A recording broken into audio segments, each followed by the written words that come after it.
ধীরে ধীরে চালাও ছুরি সীমার আমারি গলা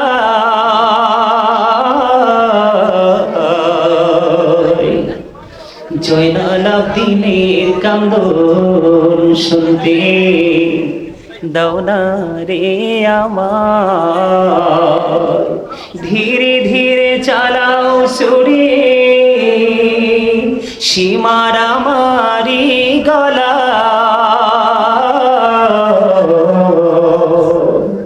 জয়নাল আবদিনের কান্দন শুনতে দাও না রে আমায় আমার নানা নবী ছিলেন গুনাহগারের শফি হলেন গো এই গলায় দিতেন চুমা এই গলায় দিতেন চুমা নানাজি সদা জয়নাল আবদিনের কান্দন শুনতে দাও না রে আমায় বলে ধীরে ধীরে চালাও ছুরি সীমার আমারি গলা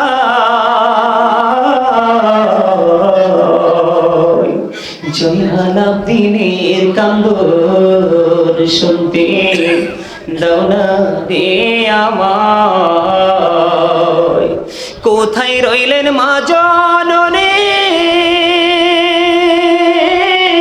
তোমার হুসাইন ধরা শাই গো সীমার বসিল মাগো আমারি সিনা জয়নাল আবদিনের কান্দন শুনতে দাও না রে আমায় বলেন জয়নাল আবদিনের কান্দন শুনতে দাও না রে আমার গলায় দিলে সুরে কাঁদিবে আসমান জমিন গো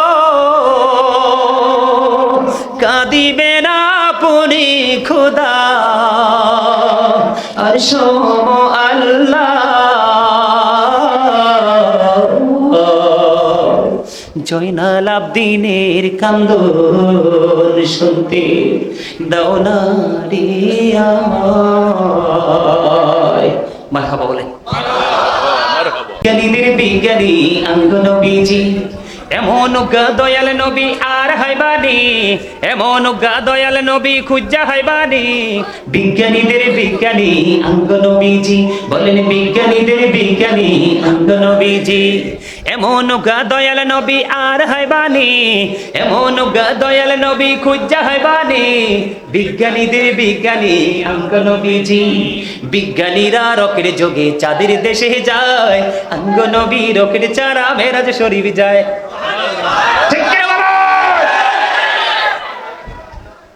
আবার কয় আমরা নবী বলে কিচ্ছু জানে না আমরার মতো তুমি বিমান লইয়াও অ্যাক্সিডেন্ট করে নদীতে পড়া কয়দিন আগে ওসিম জাওয়াদ মরছে না বাস্তব কথা বলি আর কি যেটা সবার চোখের সামনে এই যুগে মরছে না ওসিম জাওয়াদ মরছে নি কথা কয় না আর আমার নবী কেমনে চলে গেল বোঝা যায় না এখানে বেনজিরো বেমিসাল ঠিক না ঠিক আমার সাথে সবাই গান অনেক সুন্দর লাগবে অনেক ভালো লাগবে বিজ্ঞানীদের বিজ্ঞানী আঙ্গ নবীজি এমন দয়াল নবী আর হাইবানি এমন দয়াল নবী খুঁজা হাইবানি বিজ্ঞানীদের বিজ্ঞানী আঙ্গ নবীজি বিজ্ঞানীদের বিজ্ঞানী আঙ্গ নবীজি বিজ্ঞানীরা রকেট যোগে চাঁদের দেশে যায় আঙ্গ নবী রকেট চারা মেরাজ শরীফ যায় আরে ওই যুগে কি রকেট বিমানে গুণ ছিল নি বলো ওই যুগে কি রকেট বিমানে গুণ ছিল নি বিজ্ঞানীদের বিজ্ঞানী আঙ্গ নবীজি সবাই বিজ্ঞানীদের বিজ্ঞানী আঙ্গ নবীজি বলেন বিজ্ঞানীদের বিজ্ঞানী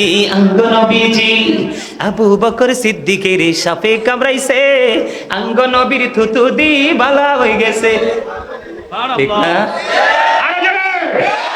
আবু বকর সিদ্দিকের সাপে কামড়াইছে, আঙ্গ নবীর থুতু দি বালা হয়ে গেছে। আরে সেই যুগে কি ওজাব বেগুন ছিল নি? বলা সেই যুগে কি বিজ্ঞানীদের বিজ্ঞানী আঙ্গ নবীজি। আগের যুগের মানুষের অসুখ কম হইতো, আঙ্গ নবীর কাছে আইলে ভালা হয়ে যাইতো।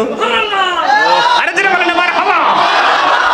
আগের যুগের মানুষের অসুখ কম হইতো, আঙ্গ নবীর কাছে আইলে ভালা হয়ে যাইতো। আরে সেই বালা কি এই যুগেতে কইতে হারমানি? বলো সেই বালা কি এই যুগেতে কইতে হারমানি? বিজ্ঞানীদের বিজ্ঞানী আঙ্গ নবীজি। এমন গা দয়াল নবী আর হাইবানি, এমন গা দয়াল নবী খুঁজা হাইবানি। বিজ্ঞানীদের বিজ্ঞানী আঙ্গ নবীজি। বলেন বিজ্ঞানীদের বিজ্ঞানী আঙ্গ নবীজি। মারহাবা। এখানে সুরটা ফলো করার দরকার নেই, কথাগুলো হচ্ছে সবচেয়ে বেশি লক্ষণীয় জিনিস, ঠিক কিনা বলেন? ফলো করার জিনিস কোনটা? এখানে কি নবীজির মৌজেজাটাকে ফুটটা উঠছে না? আরো জোরে বলে নবীজি। কি বলবো, নবীজিকে নিয়ে কথা বললে তো শেষ হইতো না, রাত শেষ হবো কয়েক হাজার, কিন্তু আলোচনা শেষ, ঠিক না? বা ঠিক? এই শহরের নাম ছিল রায় শহর। ইরাকের রায় শহরের বাদশাহ মুহররমের 10 তারিখে আজকে আপনার অনেক টাকা খরচ করেছেন, কথা কয় না, করছেন কিনা? এই যে মুহররম মাসে খরচের ফজিলত, দানের ফজিলত, আল্লাহর পথে হুসাইন, ইমাম হাসান হুসাইন আহলে বাইতের প্রেমে কুরবানি করার ফজিলত। ও বন্ধু, মুহররম মাসে 10 তারিখে আপনি যদি দান করতে পারেন, আপনার নিয়ামত কেমন হবে রে? আমি আপনাদেরকে বলে দেই, রায় শহরের বাদশার কাছে এসে এক ভিক্ষুক হাত পাতলেন মুহররমের 10 তারিখে। ভিক্ষুক যখন হাত পাতলো, রায় শহরের বাদশা কি করলেন? তাকে বিতাড়িত করে দিলেন। না না, তোমাকে সাহায্য করব না। ভিক্ষুক যখন মনটা খারাপ করে অন্যদিকে মোটটা ঘুরালো, তখন একজন খ্রিস্টানের চোখে সেটা পড়লো। খ্রিস্টান ইশারা দিল, তুমি আমার কাছে আসো। খ্রিস্টান যখন ইশারা দিল, তার কাছে বন্ধু গেলেন। যাওয়ার পরে ওই খ্রিস্টানে ভিক্ষুককে সাহায্য করলো। সাহায্য করার পরে ভিক্ষুকও খুশি হয়ে গেল, খ্রিস্টানও খুশি হয়ে গেল। খুশি হয়ে যাওয়ার পরে দিনটা ফুরিয়ে গেল। রাত্র যখন গভীর হলো, ওই রায় শহরের বাদশা তিনি স্বপ্নে দেখতেছে, তিনি মনোমুগ্ধকর এক বালাখানার সামনে তিনি দাঁড়িয়ে আছে। সুবহানাল্লাহ বলেন না? কিন্তু দুঃখজনক হলেও সত্য, এটা ছিল ওনার নসিবে লেখা। কিন্তু কে জানি ওনাকে ডেকে ডেকে বলছে, আহারে রায় শহরের বাদশাহ, এই পুরস্কার তো তোমার নসিবে ছিল, এখন এটা অন্যে কেড়ে নিয়ে গেছে, এটা তোমার কাছ থেকে হাতছাড়া হয়ে গেছে। এটা তিনি স্বপ্নযোগে দেখতে পাইলেন। কি স্বপ্নযোগে দেখতে পাইলেন? দেখার পরে তিনি বুঝতে পারলেন। বোঝার পরে বন্ধু সকাল যখন হলো, দাদা ভাই এবার কি করলেন? ওই রায় শহরের বাদশা 1 লক্ষ দিরহাম নিয়ে বন্ধু খ্রিস্টানের বাড়ি চলে গেল। খ্রিস্টানের বাড়ি গিয়ে খ্রিস্টানকে ডেকে ডেকে বলল, আমি তোমাকে 1 লক্ষ দিরহাম দিব। কত? আমি তোমাকে 1 লক্ষ দিরহাম দিব। কত কালকে দানের বিনিময়ে যে পুরস্কার পেয়েছো, ওই পুরস্কারটা তুমি 1 লক্ষ দিরহামের বিনিময়ে তুমি আমার কাছে বিক্রি করে দাও। এবার খ্রিস্টান একটা ডাক দিয়ে বললেন, রে রায় শহরের বাদশা, তুমি মনে করেছো তুমি চালাক, তুমি কালকে যে স্বপ্ন দেখেছো, এই স্বপ্ন আমি খ্রিস্টানও দেখেছি। আমি তোমাকে বলে দিতে চাই, 1 লক্ষ দিরহামের বিনিময় ওই জান্নাত তো থাক দূরের কথা, একটা চৌকাঠও আমি তোমার কাছে বিক্রি করব না। এই মুহররম, এই আশুরার 10 তারিখে দান করার, খরচ করার ফজিলত আমি জানতে পেরেছি।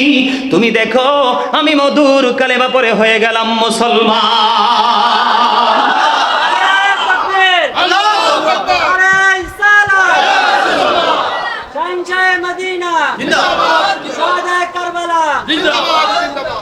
আরো আগে স্লোগান দেওয়া দরকার ছিল। শহাদায়ে কারবালার ফজিলত নিয়ে 1 ঘন্টা, 1.5 ঘন্টা, 2 ঘন্টায় 3 ঘন্টা আলোচনা শেষ করা যায় না, কারণ এটা বিভিন্ন দিকে হাঁটলে বন্ধু শুধুই তথ্য আর তথ্য খুঁজে পাওয়া যায়। বলতেছিলাম বন্ধু, একটুখানি বোঝানোর জন্য ফজিলতটা বর্ণনা করলাম। আমি আপনাদেরকে আরেকটা বলি, হারুন ভাইয়ের আরেকটা মাহফিল এসেছিলাম 2 বছর আগে। ওই মাহফিলে আমি বলেছিলাম, আমার স্পষ্ট মনে আছে, কেউ যদি প্রাণের নবীকে ভালোবেসে, প্রতিদিন মাত্র 1000 বার দরুদ পড়তে পারে। দাইলামি শরীফের মধ্যে এসেছে হাদিস খান, হাদিসের রাবি হলেন হযরতে আনাস রাদিয়াল্লাহু তাআলা আনহু। আমার নবী বলেছে প্রতিদিন যদি নবীকে ভালোবেসে দরুদ পড়তে পারো মাত্র 1000 বার, তুমি জান্নাত না দেখা পর্যন্ত তোমার মরণ হবে না। জোরে জোরে কন্যা সুবহানাল্লাহ। এই জন্য বলি পাইলে নিরালাই গো নবী, পাইলে নিরালাই, পাইলে নিরালাই গো নবী, পাইলে নিরালাই। দুই কদমে চুমু খাবো, চরণে ধনে মাখবো গায়ে, পাইলে নিরালাই গো নবী, পাইলে নিরালাই। মারহাবা। নবীরে নিরালায় পাইতে মন চাই তো? নবীরে নিরালায় পাইতে চাইলে আহলে বাইতকে ভালোবাসতে হবে। যে আহলে বাইতকে ভালোবাসলো সে নবীকে ভালোবাসলো, যে নবীকে ভালোবাসলো সে আল্লাহকে ভালোবাসলো, যে আল্লাহকে ভালোবাসলো তার ঠিকানা হলো জান্নাত। আল্লাহ বলবি ইউ গো টু প্যারাডাইস, জান্নাতে চলে যাও। আর জোরে অন্যথায় you have to go to hell, চলে যেতে হবে জাহান্নামে, মাস্ট বি। এড়িয়ে যাওয়ার সুযোগ, এড়িয়ে যাওয়ার সুযোগ। জান্নাত চাই না জাহান্নাম চাই? আমি চাই আল্লাহ আল্লাহ রাসূলকে আহলে বাইতকে এবার ভালোবাসা যেহেনে যাই যাবো আর কি। দাদা কি বলে?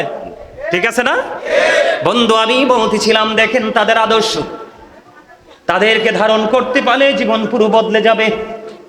দুই ভাই বন্ধু হাঁটতে বের হলো একদিন, হঠাৎ করে চাইয়া দেখলেন আমার এই দাদুর মতো মুরব্বী, আমার এই দাদা ভাইয়ের মতো মুরব্বী। দেখছেননি বুড়া হইছে যে, চেহারা দেখছেননি? দাদা একটু এদিকে তাকান, দাদার চেহারাটা দেখছেননি? কথা করে সুন্দর না কালা? মনে হয় যেন নূর চমকাচ্ছে চেহারায়। আর আমরা তাগরা জুয়ান, আমাদের চেহারার দিকে তাকাইলে আল্লাহ রাসূলের কথা মনে হয় না, কারণ আমরা রাস্তা পুরো উল্টা, তাদের রাস্তাটাই শুরু থেকে শেষ পর্যন্ত ঠিক। ঠিক কিনা বলেন? আমি কেন বললাম এক্সাম্পল? বুড়ো দাদুকে দেখতেছে বন্ধু উজু করতেছে, কে দেখতেছে? হাসান হুসাইন দুই ভাই। এবার দেখে দেখে দেখলো এই মুরব্বী দাদা ভুল করতেছে। হাসান হুসাইন দুই ভাই চিন্তা করলেন কি করব ভাইয়া, দেখো গো বুড়ো দাদু অজু করে কিন্তু অজু তো হয় না, এখন কি করব? তারা ছিলেন অত্যন্ত তীক্ষ্ণ মেধার অধিকারী। বন্ধু তারা জান্নাতের লিডার তো এমনি এমনি হয় নাই।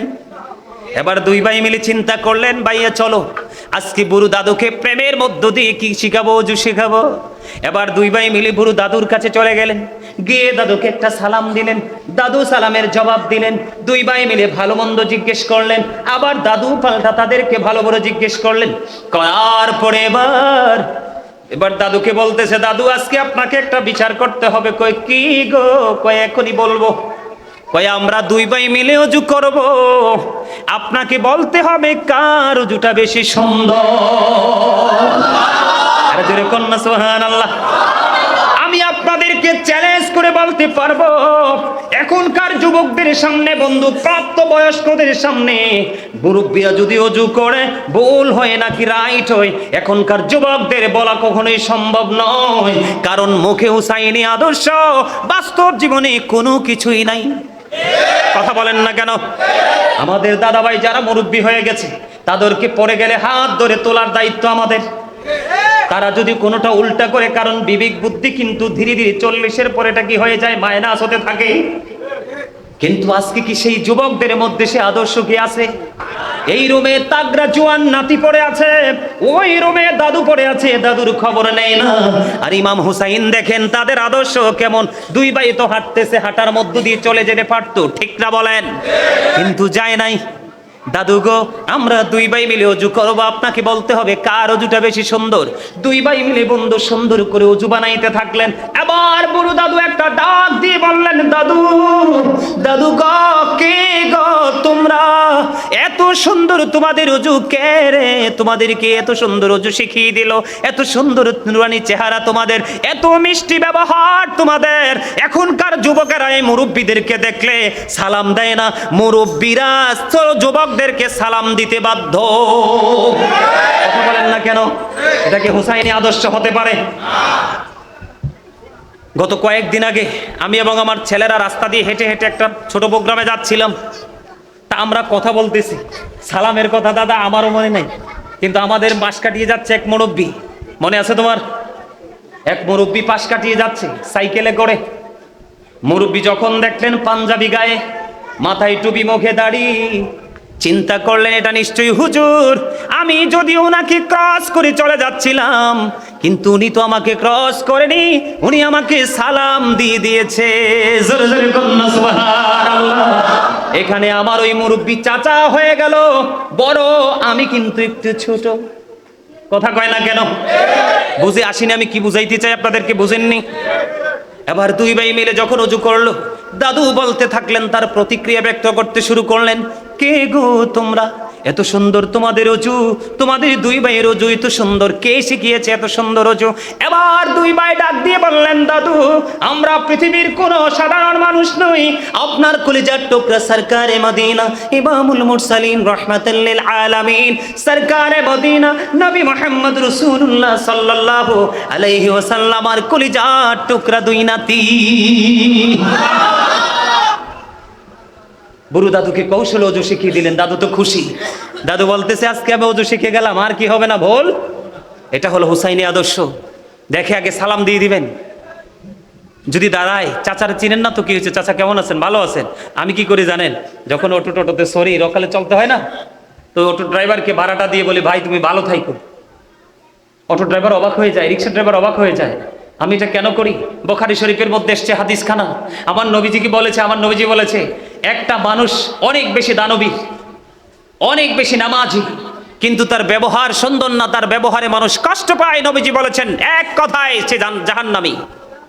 আরেকজন এত বেশি দানও করতে পারে না, এত বেশি ইবাদতও করতে পারে না, কিন্তু তার আচরণে মানুষ মুগ্ধ হয়ে যায়। আমার নবীজি তাৎক্ষণিকভাবে বলে দিলেন সে জান্নাতি। এই জন্য ইমাম হুসাইনকে দাদার সাথে সিম্পল ভাবে একটা জায়গা গ্যাপ রেখে এসেছি, এটা একটু পরিপূর্ণ করতে চাই। ওই যে বলেছিলাম ইয়াজিদ মদ খায়, মদের আসর বসাতো, মদ হারাম না হালাল? ইমাম আজম আবু হানিফা রহমতুল্লাহি আলাইহি তিনি বলেছেন, তোমরা যদি কাউকে মদ পান করতে দেখো, তাহলে তাকে সঙ্গে সঙ্গে ৮০টা ডোরা মারবা। তার কারণ মদ খাওয়ার পর একটা মানুষের বিবেকটা বিকৃত হয়ে যায়, মস্তিষ্ক নষ্ট হয়ে যায়, তখন সে ব্যভিচারে লিপ্ত হয়। হযরত আলী রাদিয়াল্লাহু তাআলা আনহু সম্পর্কে আমার নবী বলেছেন, I am a city of education, the gate of that city is Ali, ana madinatul ilmi wani'un babuha। আমার নবী বলেছেন, আমি হলাম শিক্ষার শহর, আর সেই শহরের দরজা হলো আমার আলী, তারা হলো ইমাম হাসান হুসাইনের পিতা। আরো জোরে বলেন না। মা আয়েশা সিদ্দিকা রাদিয়াল্লাহু তাআলা আনহা তিনি একদিন ওনার বাবা আবু বকরকে প্রশ্ন করলো, বাবা বাবা গো, আপনি যখন আলীর সাথে একই জায়গায় বসেন, আমি প্রায় সময় চাইয়া দেখি আপনি হযরতি আলীর চেহারার দিকে তাকায়া থাকেন, রহস্য কি বাবা? তখন ওই আবু বকর সিদ্দিক রাদিয়াল্লাহু তাআলা আনহু তিনি বলেছে, আমি হযরতি আলীর দিকে তাকায়া থাকার কারণ আমার নবী বলেছেন, আলীর চেহারা দেখাও ইবাদত। ওনার ওজনটা আরো আছে অনেক তত্ত্ব, ওনার ওজনটা বোঝানোর জন্য বলেছি। হযরত আলী রাদিয়াল্লাহু তাআলা আনহু বলেছেন, কোন দরিয়ায় যদি মদ পড়ে, দরিয়ার পানি শুকিয়ে যায়, ওখানে যদি ঘাস জন্ম হয়, আমি কোনোদিন আমার পশুকে সেই দরিয়ার ঘাস খাওয়াবো না। যদি ওই দরিয়ার উপরে বিশাল মিনারা তৈরি করা হয়, আমি আলী কোনোদিন সেই মিনারায় দাঁড়িয়ে আজান দিব না। মদ এত ভয়ঙ্কর, সেটা খাইতো ইয়াজিদ, এটা খাইতো এবং অন্যদেরকে খাওয়ার জন্য ইনভাইট করতো, দাওয়াত দিত। ইয়াজিদের পক্ষে থাকবেন? এখন আমরা যখন সাহাবায়ে কেরামের জীবনী থেকে তথ্য দেই, অনেকে কিন্তু এটাকে গ্রহণযোগ্য মনে করে না। কোরআনকে তো অস্বীকার করার সুযোগ নাই। যেটা বললাম গ্যাপটা পূরণ করে দেই, আলোচনা শেষ। আল্লাহ রাব্বুল আলামিন বলেছে, ইন্নামাল খামরু ওয়াল মাইসিরু ওয়াল আনসাবু ওয়াল আজলামু রিজসুম মিন আমালিশ শাইতান।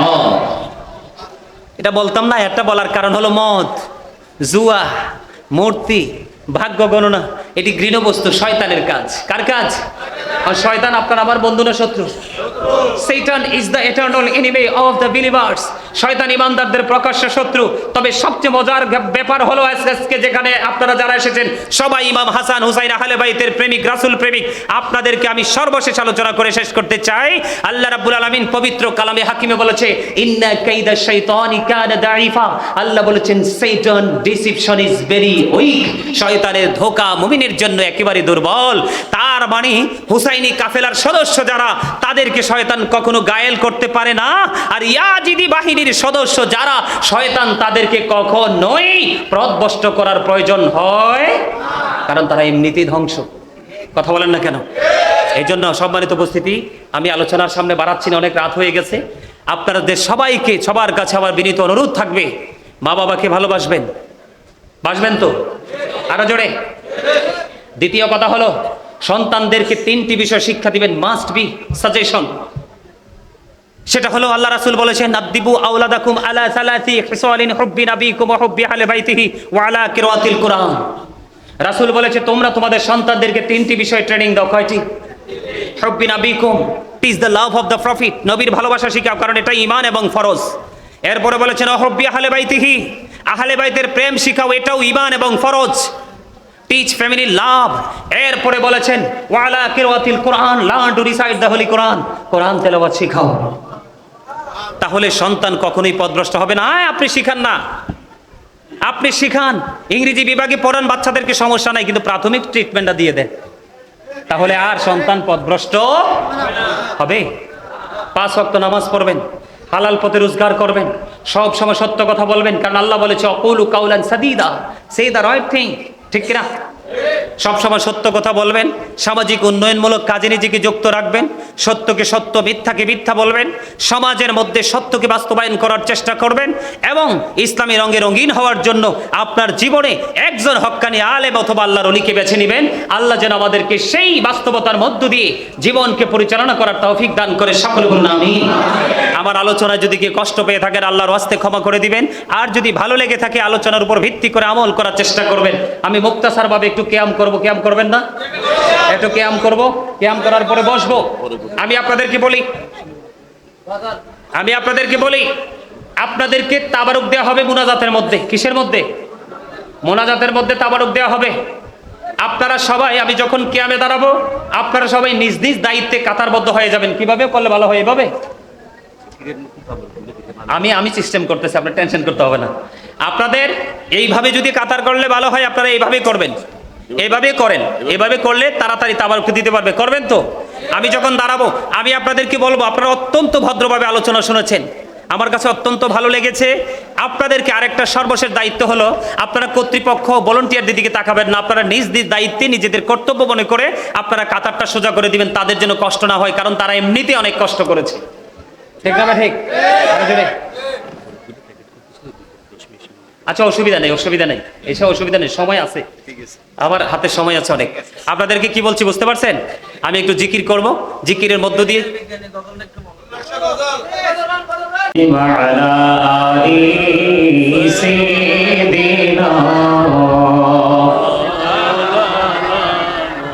মুহাম্মাদ লা ইলাহা ইল্লাল্লাহ, লা ইলাহা ইল্লাল্লাহ, লা ইলাহা ইল্লাল্লাহ, লা ইলাহা ইল্লাল্লাহ। এই কত সুন্দরী মদিনা, যাইতে এই মন দিওয়ানা। এই কত সুন্দর মদিনা, যাইতে এই মন দিওয়ানা। এই রে দয়া করো দয়াল আল্লাহ, দয়া করো দয়াল আল্লাহ, নসিব করো মদিনা। লা ইলাহা ইল্লাল্লাহ, লা ইলাহা ইল্লাল্লাহ। এই নামাজ রোজা ছাইরো না, মা বাবাকে ভুইলো না। হাইরে নামাজ রোজা ছাইরো না, মা বাবাকে ভুইলো না। হাইরে জান্নাতবাসী হইতে চাইলে, জান্নাতবাসী হইতে চাইলে প্রাণ ভরে করো সাধনা। লা ইলাহা ইল্লাল্লাহ, লা ইলাহা ইল্লাল্লাহ, লা ইলাহা ইল্লাল্লাহ। তুমি কহুরে বানাইলা সফিউল্লাহ, তুমি কহুরে বানাইলা নজিউল্লাহ। ওর নবীকে বানাইলা তুমি, ওর নবীকে বানাইলা তুমি নূর মুহাম্মদ সাল্লাল্লাহ। লা ইলাহা ইল্লাল্লাহ, লা ইলাহা ইল্লাল্লাহ, লা